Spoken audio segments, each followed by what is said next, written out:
frantic frontier gibberish. It's mind-boggling to you, yeah. Oh my God. The Bad Boys! If I can be serious for a minute, punch some people in the face. Copulating with wild women. Might need to tone it down just. Tone down what? Oh, that's a good question. Because we are class. I don't even know who you are. And you are trash.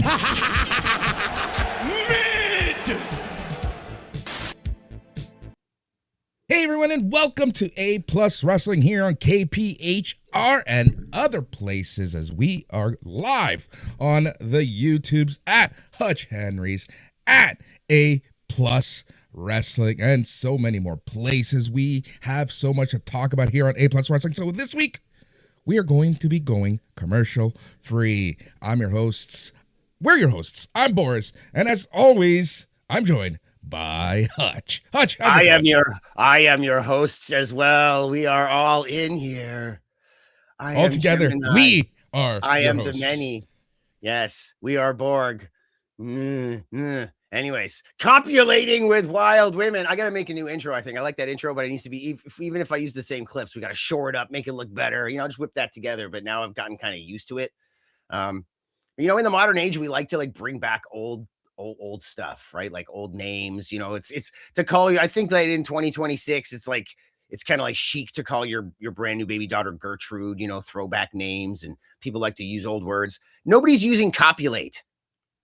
And we need to bring that back. But well, in the modern world, nothing but we're going to be copulating some wrestling here on this episode. That's right, copulating wrestling. Yeah. We're live.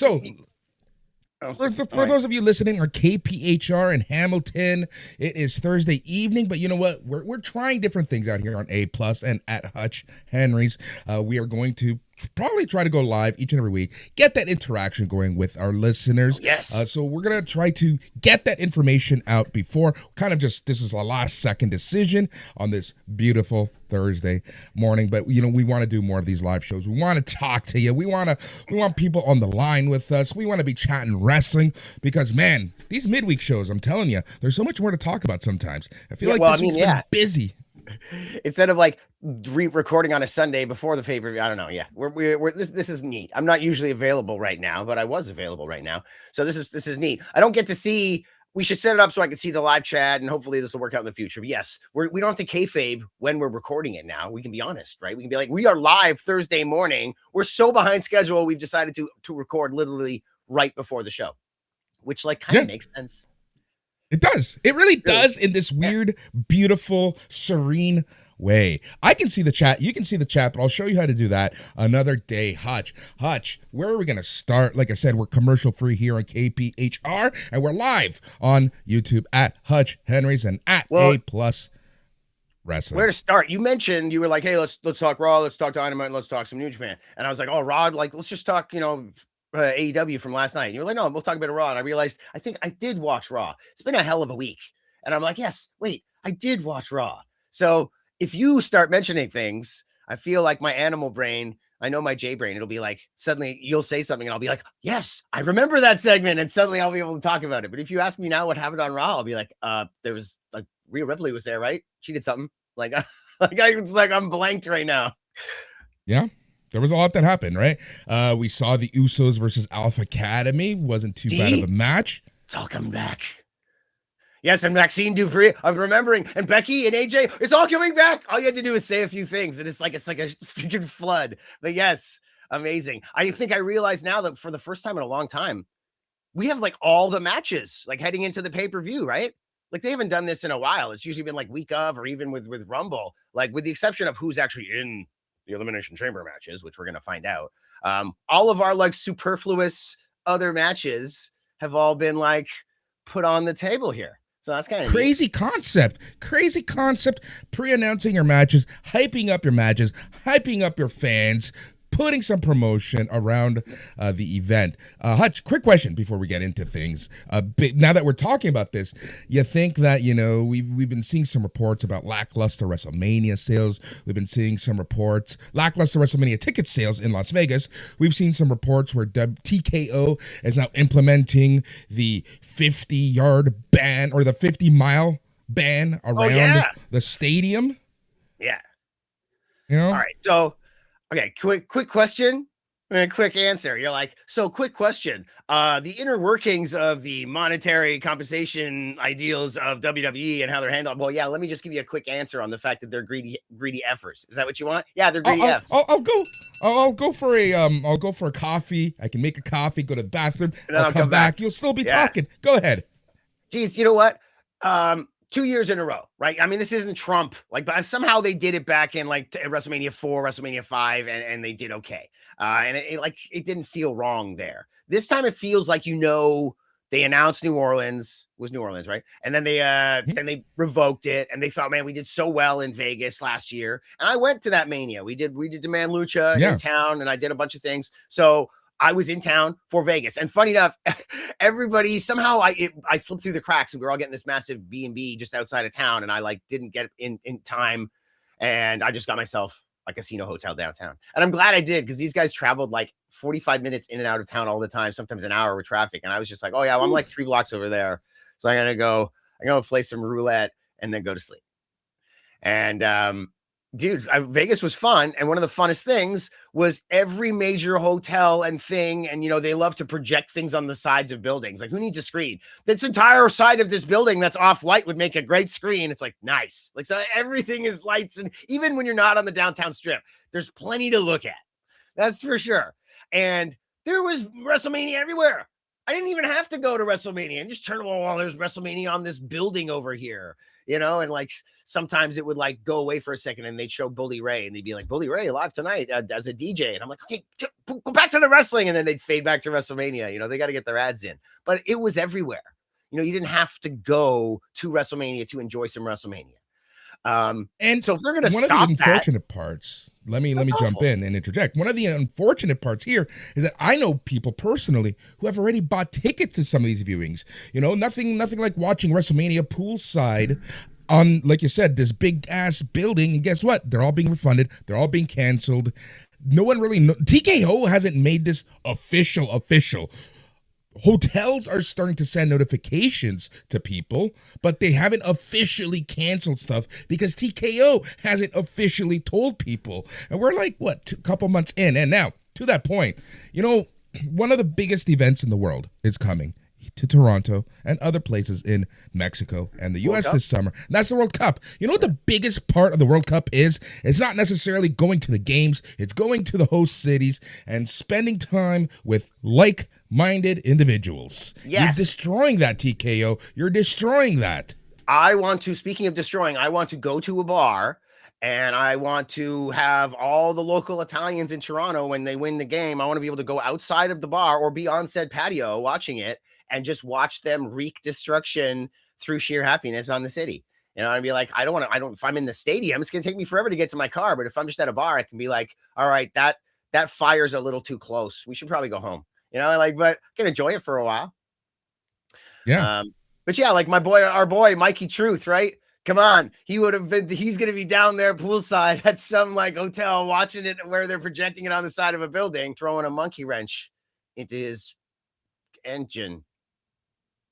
Yeah. It's greed as greedy can be. And do you attribute this to low ticket sales, or is this just TKO being TKO? That's what I was going to say. So supposedly, and that's where I started with the whole you doing it twice in one city. And then, of course, I went off on a tangent. But they were like, oh, we did so well last year. We can do it again. And the tourism and this. And their response to low ticket sales has been to up the price of the remaining tickets. Oh, me too. You had your phone go off and now my phone went off. We're like amateurs here in the morning on a live stream. So it's weird. It's a totally different beast, WWE now. Other people would put prices down or maybe put out some package deals or a Groupon or, hey, hotel WrestleMania package or something. They're just like, nah, throw on 20%. The people who have remorse, like last minute remorse buys, will take it. But you've also fleeced your customers for like the last year and a half or more. Like they're done, man. And you don't have like, okay, let's just say you saw did you see the pic of all of the private jets for the Super Bowl? Like they show the airport, it's just like private jets everywhere because all the famous people are going to leave and get on their private jet. Like, is that what they want for WrestleMania? Because like, I can't go to 2 WrestleManias in a row with my family and still like afford to pay my mortgage, you know, because you guys are crazy. You know, butter's already $12. Like, what do you want from me here? You know, like it's rough and they don't care. Now, let's continue this conversation because I've been thinking about this a little bit more. You know, people gave Royal Rumble a lot of flack. They say that WWE's been stale. They say that they're not doing good promotion. They're not pushing the right people, yada, yada, yada. Now this whole WrestleMania fiasco, and they're blaming ticket sales, which one could then say it is the fault of creative. Do you think that we're in a point where Triple H might be sweating a little bit? Maybe. I'm not sure if they realize that we are humans out here. We're not just fodder for the machine. Okay. Exactly. So when you play me I'm back in the saddle, like when I hear this WrestleMania, who knows what's gonna happen in Vegas, and all this freaking sitting at the table and the poker analogies and all this stuff, like it's ad nauseum constantly. If I had the money, well, I mean, okay, if I had the inclination to spend the money to go to WrestleMania, and I might not go just to be like, screw you, okay? And like, take a look at the WrestleMania poster, like Triple H and Paul Heyman at the top of the table with all the wrestlers there. Try and picture Vince McMahon on a wrestling poster for WrestleMania. Would never happen. I mean, maybe you get the Invasion poster. It was half him and half Shane. And like, I think you had like one of the games, like Raw 2014 might have been a half Vince face or something. Very, very, very few times would you ever see Vince on a poster. And like, dude, you can't turn around in a circle without seeing Triple H on some stuff. Video game covers, poster covers, like commercials. Why has it got to be Triple H voicing over everything? It's like, hey, you know, but at the same time, Triple H is not in the Vince position. There's somebody else in the Vince position who might be saying, hey, Triple H, you're our face, you're our figurehead. I want you out there doing this stuff. So it might, and he might happily say, sure. So it might not just be him being like, hey, I can't see past my own nose. But it's pretty, you know, it's a long nose. So give him a break. But I can't see past my own nose to realize that I'm putting myself in everything. Like he might be being told to, right? So I don't know.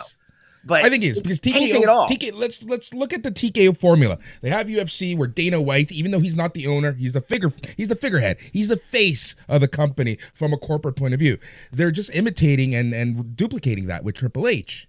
Yeah, and you know what? And doing the press conferences afterwards, like I'm down with that. I'm down, but there's more, and I guess it is a show, right? UFC is actually combat sport. So you can only go so far with all of your pomp and circumstance and storylines and stuff. So I can see with the WWE product, you might have him in there more, right? You don't have managers in UFC that interact and like interfere and have backstage arguments with the general managers. Like, hey, Dana, yeah, what do you want, Paul? Like that doesn't happen. So I can see why he's incorporated in things more. But you know where I'm coming from. It's too much. It doesn't seem right. I don't mind him starting WrestleMania, biggest. Okay, fine. I get it. But you don't have to do every pay-per-view, and you certainly don't have to tell us how you made more money than you've ever made before. And I see that there's not as many people as last time. So basically means you're fleecing us all and you don't care. You're like, we made so much damn money. And it's like, welcome to the show. Oh, God. And it's like, okay, thanks. So yeah, like, I don't think that there's as much interest because like I said, we're human. People are kind of like, okay, yeah, I'm not paying that money and I'm not, whatever, you know? Yep. They're tired of being treated this way. So you're always going to get less of a return. I mean, it happened with All In and Wembley. You can't expect it to happen all the time. Yep. I think All In will be great this year because they took that year off, came to Texas, yada, yada, yada. But I do think that, you know, we're setting the stage in a corporate point of view now where if TKO is upset at sales or upset at the return or upset at profits, I think now they have their stooge. They have their scapegoat. Yeah, maybe. But I can't see how they can be upset. Like, I think their mission was like they were somehow Have in the you red. worked for an American corporate company lately? No. Yeah, well, okay. I don't mean it like that. What I mean, I don't mean it like that, but like they came in with this whole TKO endeavor somehow in the red. I know some people are saying that they're making more money than ever, but like when they amalgamated the companies, they took on the debt from somewhere else, and supposedly they were billions in debt, which is why they are razor focused on revenue. They didn't have to advertise the Rumble until like a week before or do anything related to this because the whole thing was paid. Your sound is off. Your sound is off. I have no clue what just happened. Your sound just like died. Hutch, mid-sentence. His sound is gone. We are live here on at Hutch Henry's on YouTube and A Plus Wrestling, A Plus Productions. And if you're listening also, then you're probably listening on KPHR Hamilton. Hutch, how are things looking over there on your side? Oh, he's pissed. He's working it. He can hear me, right? Yeah, he can hear me. All right, well, yeah, that's the thing, right? So, like, at the end of the day, I kind of feel like TKO is now setting the stage that if they want to make changes, they can. So we'll see what happens there. Going back to what was happening on WWE Raw, so Liv Morgan, Dominic Mysterio, just red hot as they always are. I absolutely loved this promo, and in my opinion, it's kind of interesting because I honestly thought that Liv Morgan had picked Stephanie Vaquer as of last week, but here we are. Who is she gonna pick, Vaquer or Jade Cargill? Who is it going to be? And I really enjoyed the interaction that Vaquer had with Liv Morgan and Dominic Mysterio, and then the whole puta at the end was fantastic. So I really did like that. I do think that at the end of the day, it makes most sense for Liv Morgan to choose Stephanie Vaquer. I think that is the obvious choice, especially like we've been talking about here on A Plus Wrestling, as it pertains to Raquel Rodriguez and how Raquel Rodriguez can figure into this. So I do think that Liv Morgan will still be taking on Stephanie Vaquer, but we will see. I digress. All right, now also we then had Rhea Ripley getting into the Elimination Chamber match as she beat Ivy Nile and Lyra Valkyria. Are you back? He's back, but still can't hear him. Unfortunately.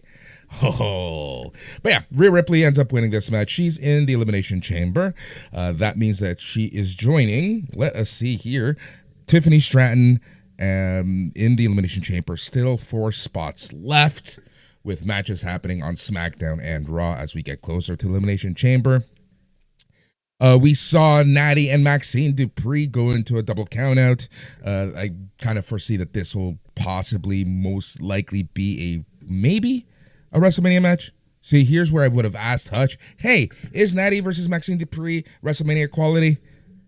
And then he would have talked for about 5 to 10 minutes about how it is or how it isn't. But he's still having some audio issues. We're still going with the show here on KPHR and on YouTube. So then we saw a very interesting match as Javon Evans and the OG El Grande Americano took on Los Americanos, with Javon Evans getting the win.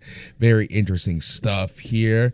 The dynamic between the OG Americanos, or the El Grande Americanos, is always very interesting for me. I love how they're feuding, but depending on what country they're in, one's going to be the heel, the other person's going to be the face, with Kaiser being the super face out in Mexico.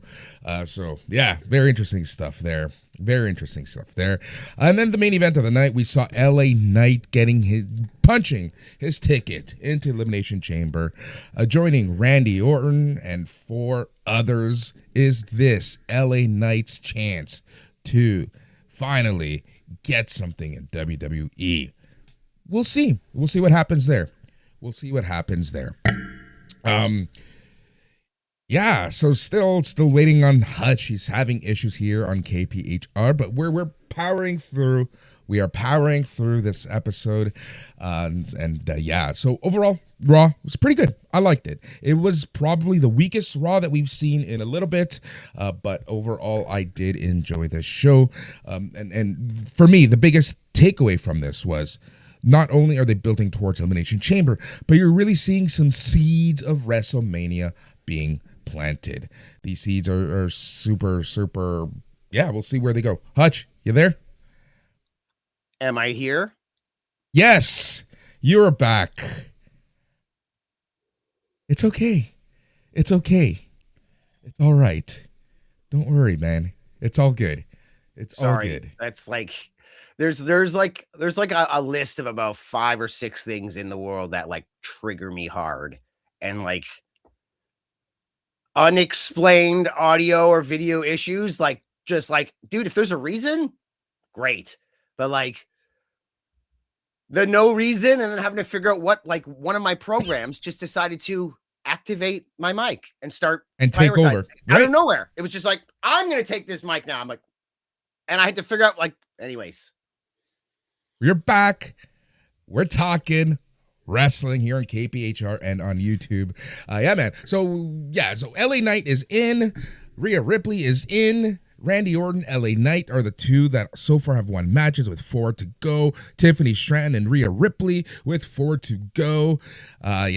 Elimination Chamber is really shaping up to be interesting. And like I was just saying when you were connecting again, while I thought that this was a weaker Raw than usual, especially over the past few weeks, I do like that they're planting the seeds for WrestleMania and building towards an actual Elimination Chamber card.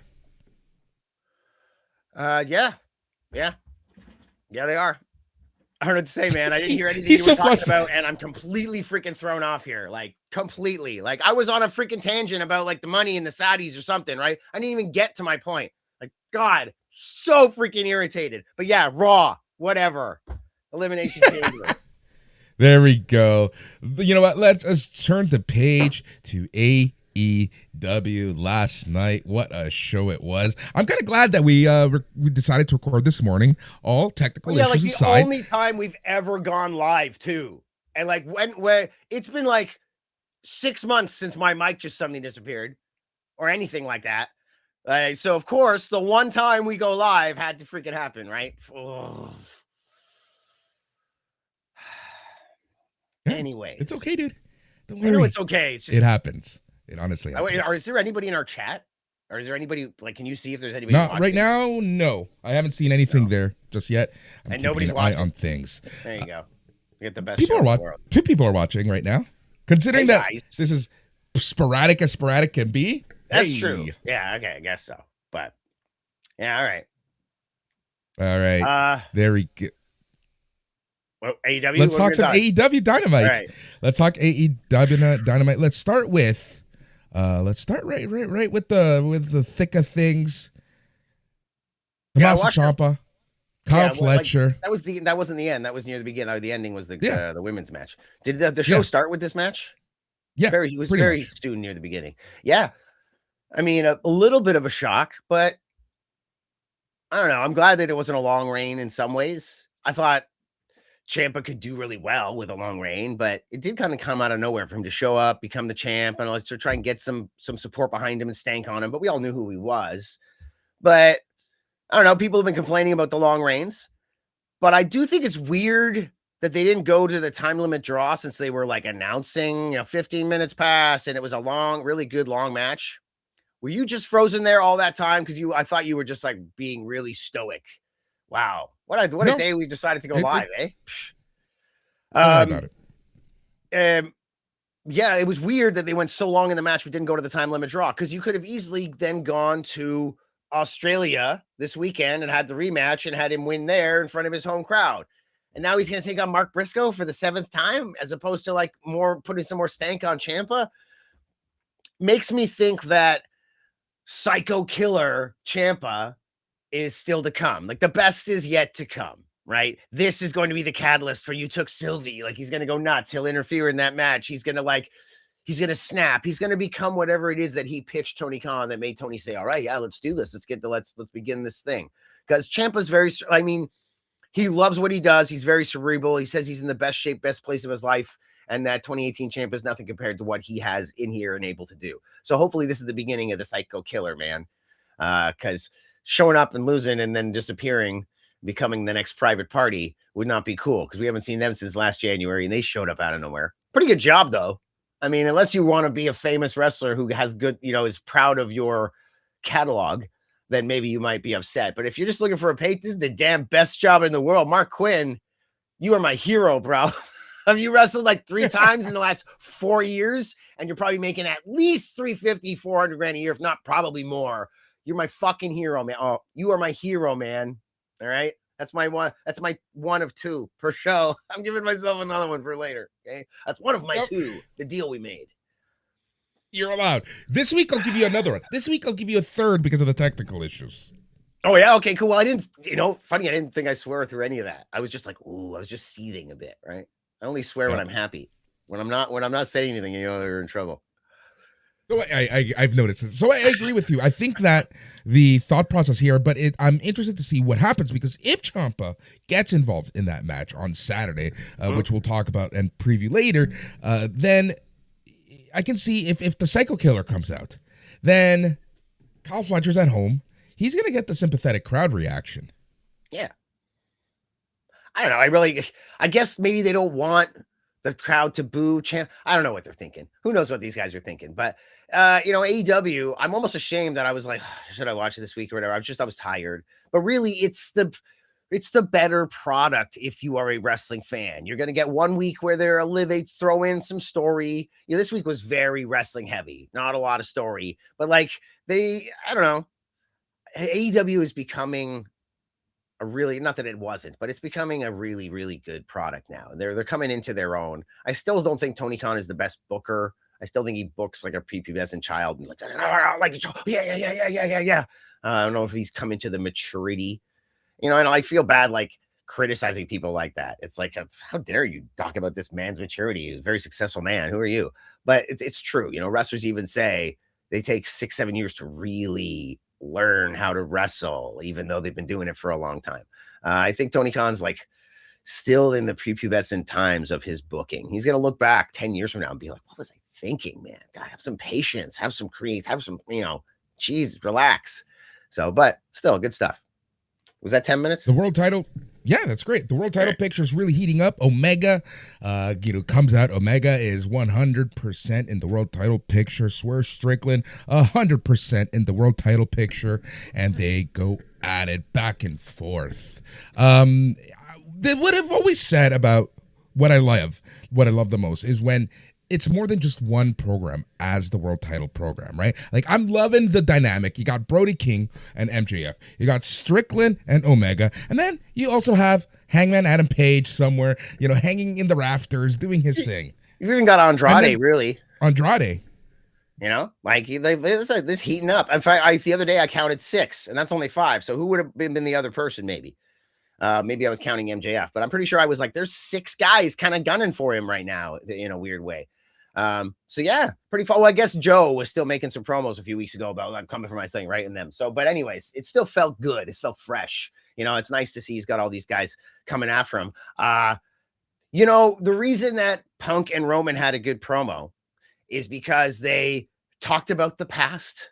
They did what we do with our comic books. They go back and they rewrite continuity, retro. I can't believe I can't say it right now. But retro continuity, retcon. There we go. The retcon. They put it all together. AEW, when people say, oh, AEW, they don't have storylines, they don't have this and that. It's like that version of the Roman Punk promo that came out of nowhere and punched you in the face. AEW does that all the time at a lower intensity rate. It's almost like they're high school kids and they're like, I remember what you did last summer. Now, I don't forget that thing you did. They never forget their interactions and their things, and they're always bringing it up with each other. It's not the Pierre Lafitte stole Brett's jacket, and that's the reason for them to have a feud. In AEW, the reason for people to have feuds is the stuff you didn't even know about. where you're like, oh, Swerve and Omega, what's their problem? And within like a minute and a half, you're like, oh, that's their problem. And it like makes sense. And then Omega slaps him across the face, and you're like, oh shit, it's on. You know, it's great. 2. That's 2. Oh, I guess. All right, fine. One more. You get one more. Here's the thing, what I like about the Swerve Omega thing. Kenny Omega in AEW, you know, he's always a little hammy. He's a little campy. It's like he tries to bring to life an anime villain, and it just doesn't work in AEW and the North American audience. But you throw in someone like a Swerve Strickland, he's all business. He's all game. He's all focused. And that's what I really liked about it, their interaction yesterday. Yeah, Swerve's a badass gangster, and then you go to his house and you realize he's got a whole room full of like Common Rider Comics toys and like Robotech, like original Robotech 80s toys. Ultron. Like, oh, you're a nerd, eh? And he's like, check out my Green Lantern tattoo. And I'm like, oh, you're the Hurricane. You know, it's like he's that guy, right? So and he comes off like a gangster, which is great because you need that. We got enough video game nerds in wrestling these days. Absolutely. Just remember, not only are we here on KPHR Hamilton, but we're also on YouTube.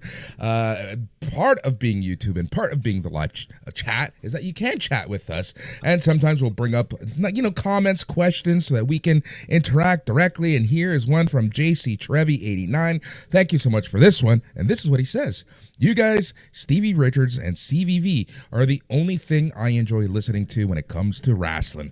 Really? Awesome. I mean, CVV's a cool guy. I don't know Stevie Richards. I have a feeling he might not be a cool guy. I feel like you want to get to know him, and you have a great conversation with him. And after hanging out with him for a few days, you're like, Stevie's kind of getting on my nerves. He's weird. He's very particular. He didn't like that I put the glass on the table when I was done drinking. He wanted me like, well, you can't disrespect the wood. Never. Yeah, but I said he's that guy who's all like, don't you know that that's original cedar oak combination? I feel like, okay, oh yeah, all right. Anyways, I bet you he's all right. But hey, thank you for the compliment. Was that like an actual chat in the YouTube chat? Yes. I got to get that shit on the screen. Right. I want to be able to react. I did get it on the screen. Right over. Oh no, but I mean on my screen, so I can see it. I need a screen. I need control. I need a back end. You know, I can't just be talking. You got to give me control as well. Come on, Boris. Let's go balls to the walls. Well, okay. I was like, did I swear? Balls isn't a swear. Is balls is good. TSN says I can't balls say. is good. I can't say ass on TSN. I know. Really? I know. I can't say kicked his ass. They're like, no, kick his butt. I'm like, what is this, kindergarten? Make up again, butt. So I made sure to say butt like 8 times on my TSN show last week. John Moxley, Pac, and Claudio Castagnoli took on Takeshita, Josh Alexander, and Mark Davis. This was good, but here's my question to you. What are they doing with John Moxley? I don't know. Like, are the Death Riders like faces now? Like, because I can cheer Claudio till the end of time. I can cheer Pac till the end of time, and you want to. And I don't even really hate Moxley that much. Like when he's not taking himself so seriously, I like Moxley. But like I don't know, they're not going anywhere. This whole we thought the Death Riders are going to break up thing with Mox, like around October last year, the C1, and it was really we were all discussing that.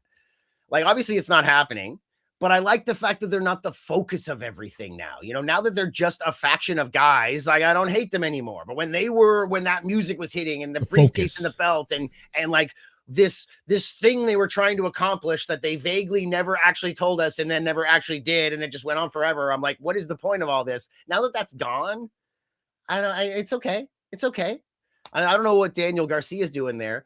But speaking of new members, Roddy got mad tonight, and Roddy's going to go hang out with his wife, like Roddy and the Death Riders. Like when this happens, we're going to have a Roddy and the Death Riders like celebration stream. So I can be all like, yeah, Roddy and the Death Riders. And then you can even, if you want to do like a heel thing, because people like to boo Wheeler and they like to boo Shafir. And even though people generally like Roddy, you could probably boo him because he's the kind of guy that sneaks up behind you, tosses you a foot in the air and like cracks your back. And you're like, oh, bastard.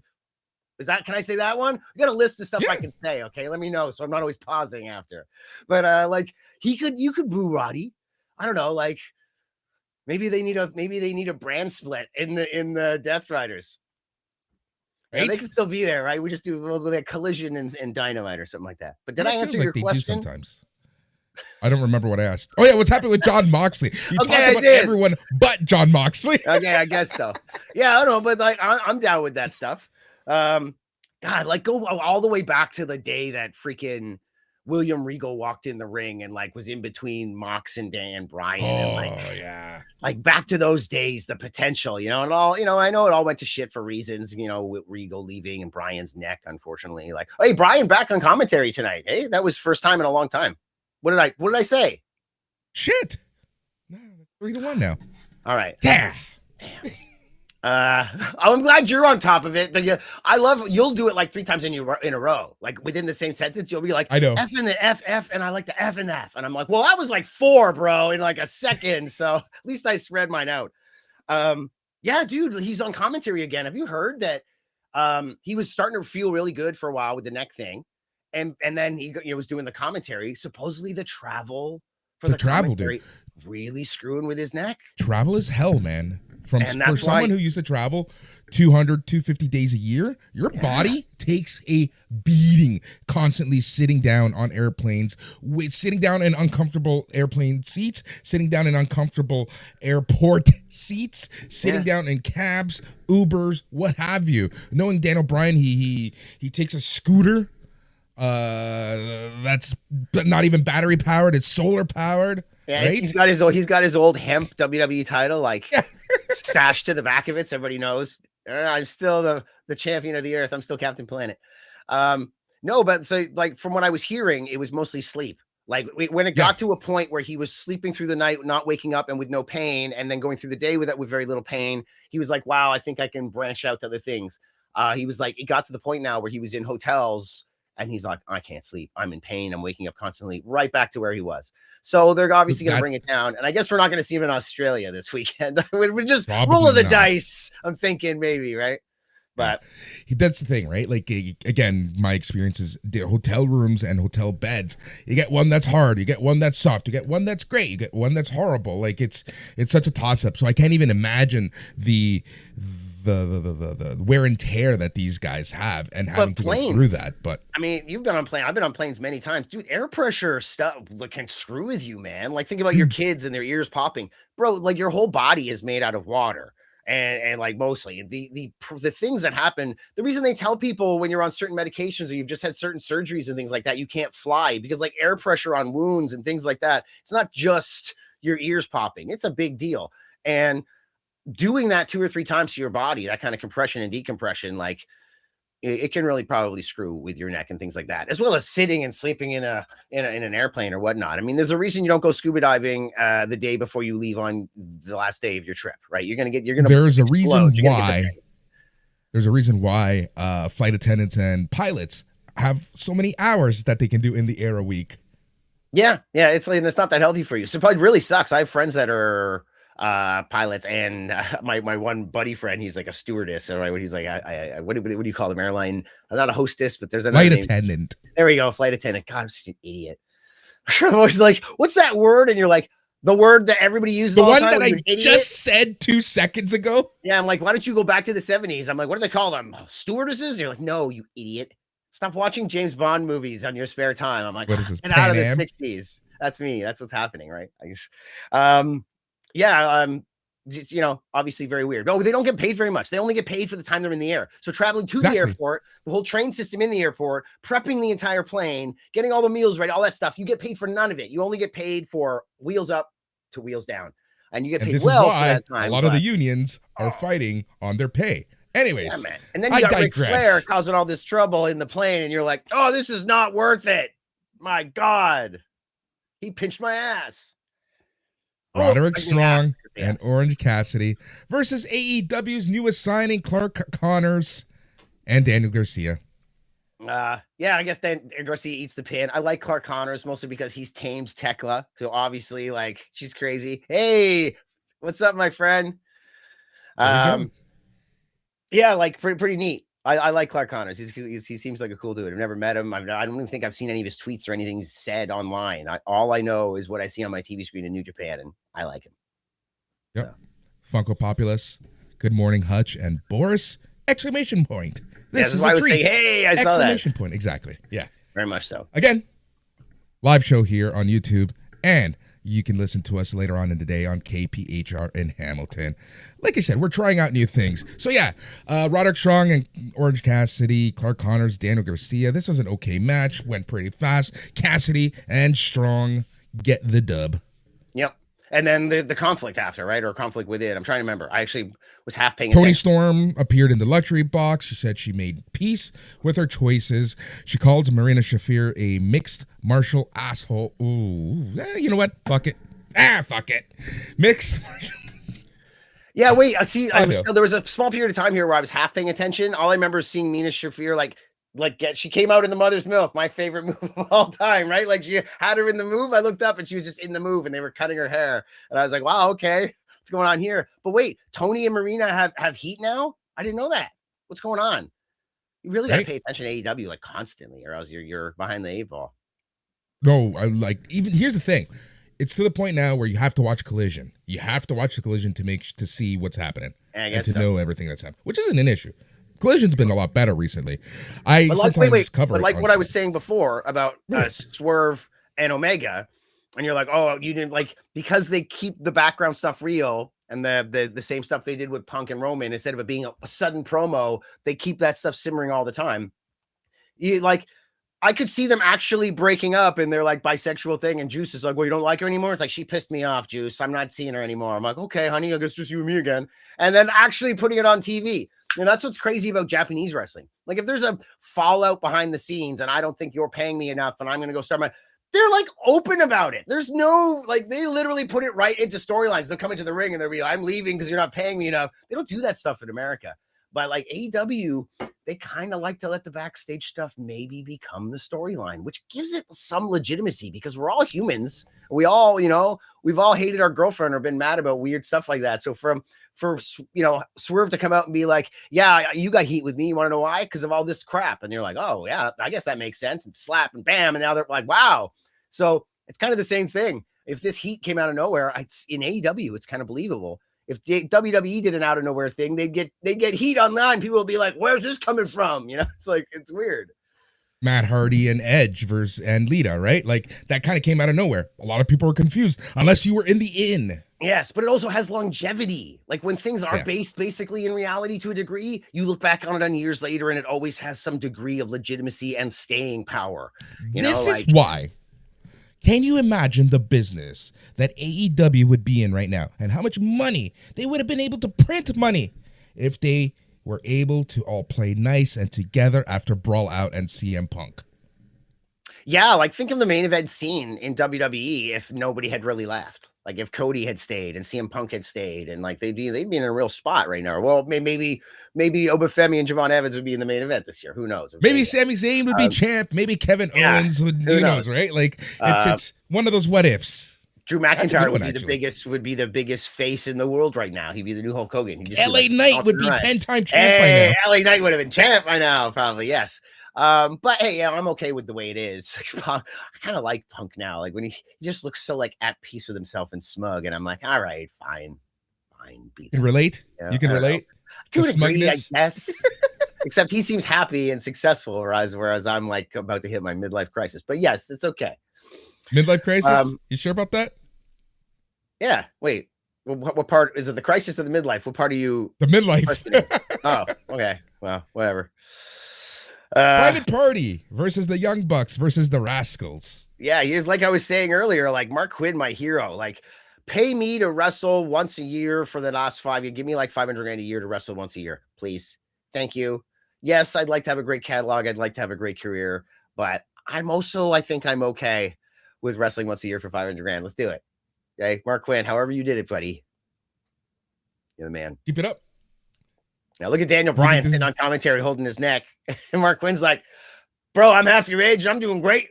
What are you talking about? I'm going to go head off to my third house right now. Yeah. Right. I like this match though. The Rascals getting a lot of airtime. This is quite the match, to be honest.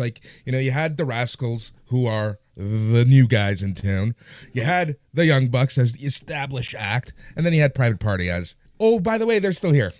Yeah, and I realize now that this match was advertised previously with the whole faded out question mark third people, if I recall now. So there you go. I guess if you're going to surprise people, you can surprise people with a team they haven't seen in a while. It was great and all, but nobody expected them to win. In fact, I think they ate the pin, didn't they? Was Isaiah ate the pin? Yeah. So there you go. Mark Quinn. Oh, he did? Okay. I didn't watch this live. I watched it late night, and it's amazing. I'll watch like entire matches and entire sections, and and then something will happen, and I'll just be chatting with my girl or doing something. I'm still watching, but I missed the minutia where I'm like, who got pinned again? It was one of the guys in that team, right? Okay, good. Yep. Then we got FTR and Stokely Hathaway. Man, they're not doing anything for me right now. No, they're in a holding pattern for Edge and Christian, right? I mean, that's what everybody's saying. And then Edge is going to retire here in Toronto in October, so they got to come back, win the titles, do some shimmy shammy, wrestly. Yep. This led us into the main event: Chris Statlander versus Tekla for the AEW Women's World Championship. New champion was crowned. I was surprised by this. Yeah, like you're not expecting 2 title changes in a show. Yeah. But I was more surprised by the previous one because I thought they might do, like I was saying, they might go time limit draw. They might go to Australia. They might do something. I wasn't as surprised about the Tekla thing, only because the rematch kind of came out of like nowhere and there was no reason for it. Like Tekla has lost a few matches. Tekla hasn't beaten Monet and Hayter and Storm and all these people. And so when she loses to Statlander and then immediately gets a rematch for no reason, I thought maybe they might be moving into either a program or they might do a title change. But when I did think in my head, I'm like, come on, Jay, are they really going to put it on Tekla? But this is great. This is going, she's unique. She's cool. Obviously, Claire Connors likes her. And this is going to up her status everywhere in Japan, here. You've now made yourself another main eventer. And she hasn't spoken a ton. She hasn't been in our face a ton. So she's still like a bit of a mystery. You're like, wow, is Tekla that good? Like, you know what I mean? Like this could be really cool. Like 6 months from now, you could be like, yo, Tekla, like kicking everybody's butt. Caught myself. There we go. Everybody's butt. But the F, will I say the F word beforehand? Yeah, so I guess I liked it. It was pretty cool. Stat, like, not a great reign. Part of me is thinking that there's work still to be done here. Because she really did have a great run, beating all those people that I mentioned. She gets Stat beat all those people, right? And Tekla hasn't. And so maybe this is a reason for her to come back and beat Tekla for the belt. I don't know. I hope she just doesn't not get the belt back because it was a bit of a lackluster run. But the big complaint with AEW lately has been the long title reigns. So maybe Tony's. But that's the thing. Here's the thing about AEW, and what I find about AEW and Statlander fell into this is the build, the chase is where it's at. Once these people have their titles, they kind of fizzle off. Look at what happened to Adam Page, not once but twice. Look at what happened to Swerve. Look at what happened to MJF. Yeah, but I already, if you go back and watch previous podcasts, I knew the Hangman was going to be a transitional champion because that's the wrong word. Was going to have a short reign because Hangman is better chasing the title. The heartbroken, like angry, like the I'm the champ and I'm the best. And let me wear my rainbow tights and tell you how much more virtuous I am than you. Only lasts for me about a month or two. But like heartbroken, crazy, I'm going to burn your house down, Hangman. Yeah, I can watch that shit all year. I can watch that stuff all year. Yeah. Hart and Blue attack Statlander after the bell, but Jamie Hayter and Alex Windsor make the save. So already here you go. You have other people in the mix for the main title. Tony Storm is still out of the main mix. So yeah, there we go.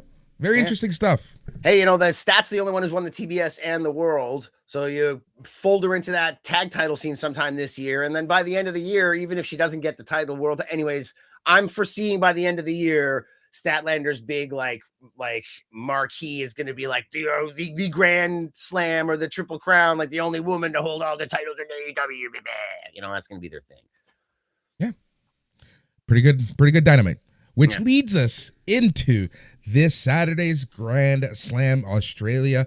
It's taking over Collision's TV spot. Want to go through the matches real quick? Yeah, sure. All right. Why not? We have Orange Cassidy and Tony Storm versus the Death Riders, Wheeler Yuta and Marina Shafir. Yeah, I mean, are they going to have a mixed tag title soon? But like this has really just been they've already had this match and they're just doing it again, right? It's not like they have a bunch of mixed tag teams out there. So this match is a mixed tornado tag team match where the loser of the fall must have their head shaved bald. That's right. So who's going to shave their head? Like not Toni Storm. I can see it being either Storm or Shafir. It's going to be one of the women.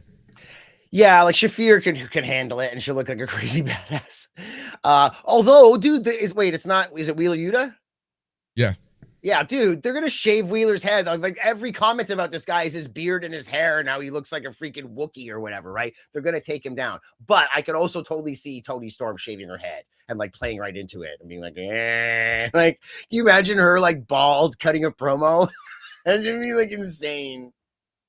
Yep. So yeah, everybody but Orange Cassidy, I'm putting on the table. In fact, I guess if I had to bet, I'm like, my bet is Orange Cassidy will not get his head shaven. If we were going to Vegas for Mania, I'm like, I'm putting it on the table. But I'm not, the other three, I don't know. I don't know who. It's got to be somebody, one of those three, though.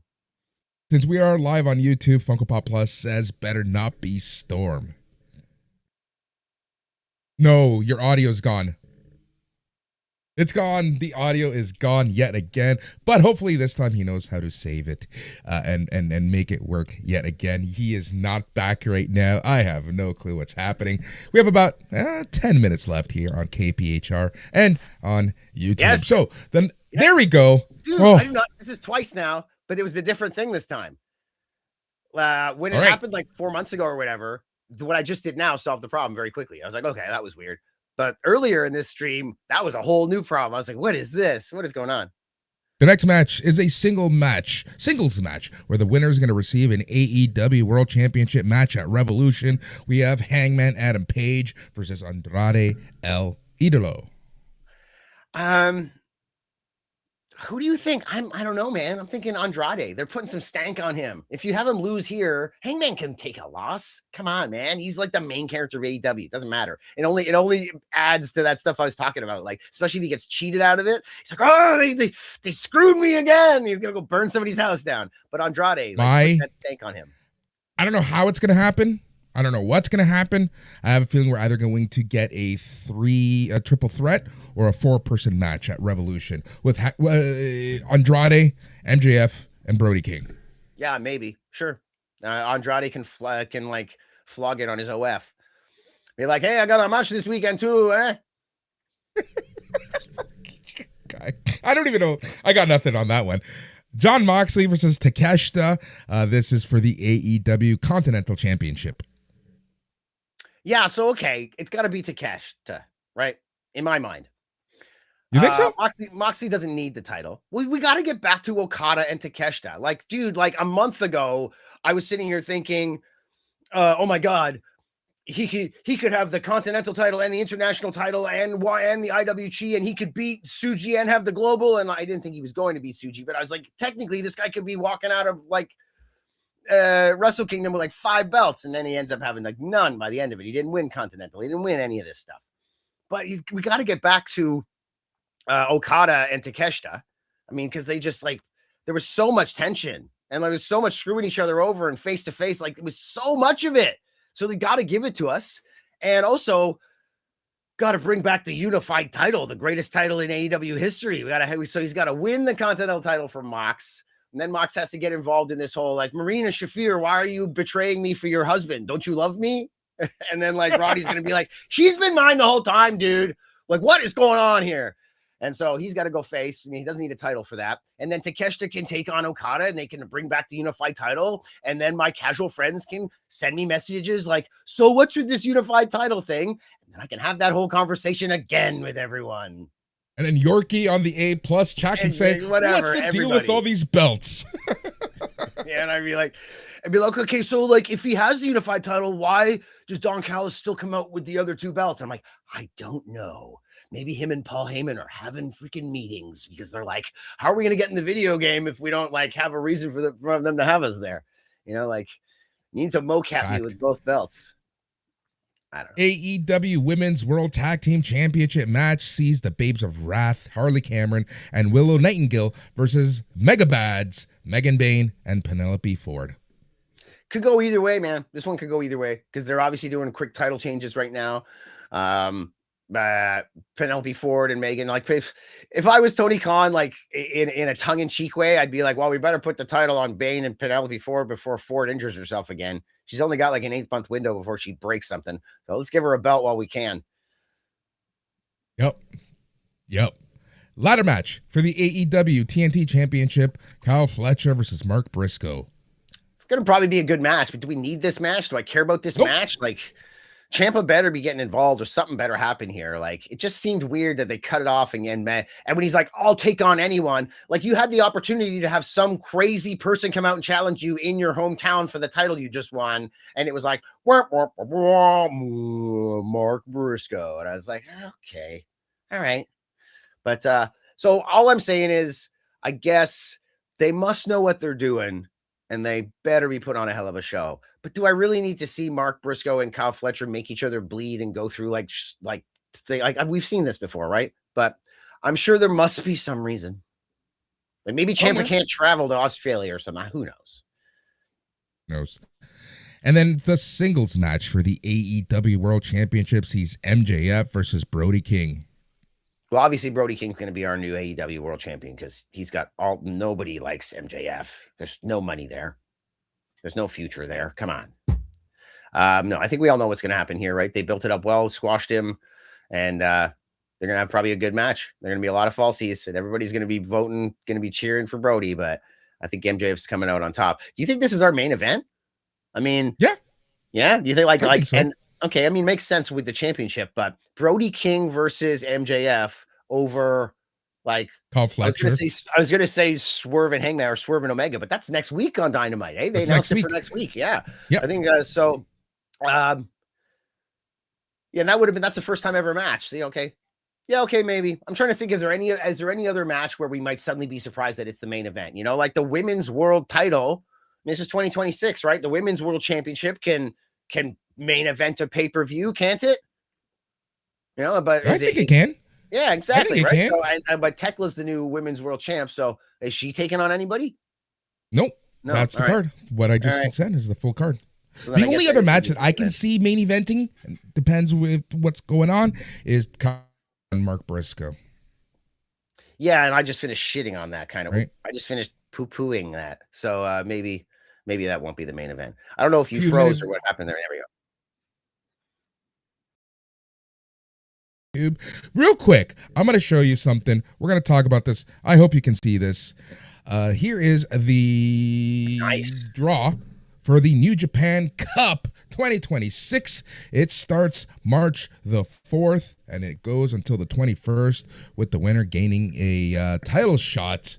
Real quick, what stands out to you? For me, man, seeing Jake Lee on this is going to be awesome. Yeah, and former GHC champ, but he just seems weird. He seems like a House of Torture guy to me, and I don't know. I haven't gotten into Jake Lee yet, so I'm hoping to. I'm realizing that for a Japanese guy, supposedly he's like he's gorgeous, and I'm just like, every time I'm online, I'm seeing this whole like thing about him is that he's this tall, gorgeous man, and I'm like, oh, is that his shtick?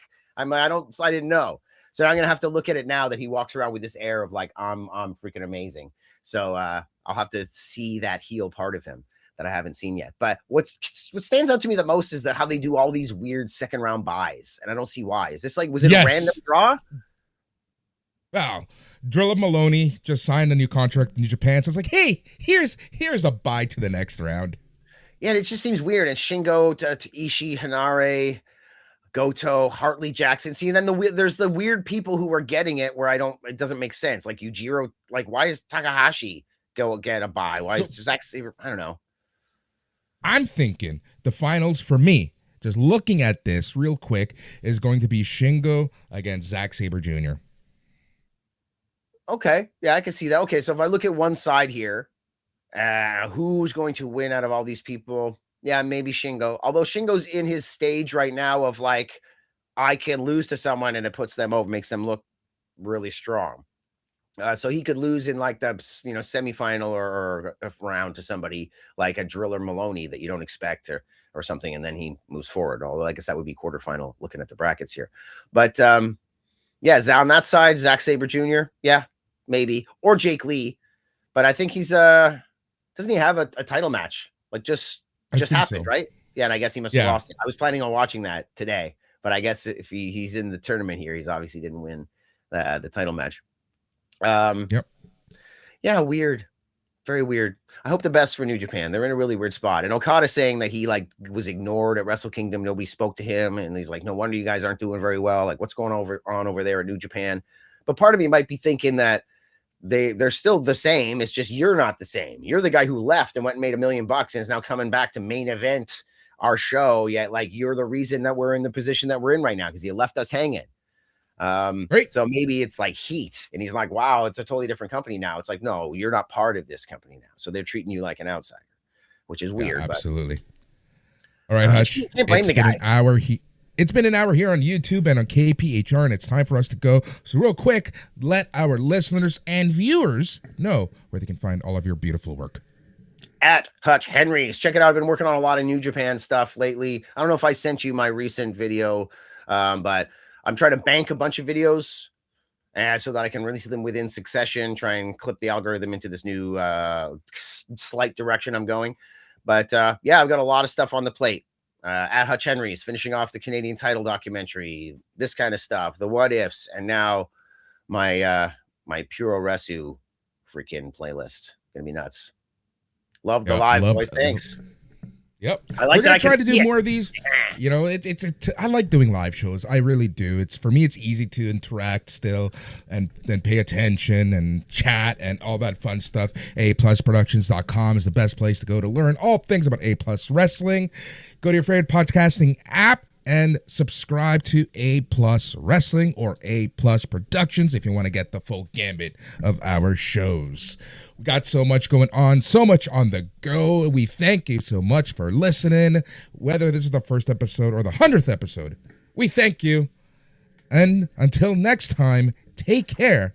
But most importantly, stay tranquilo.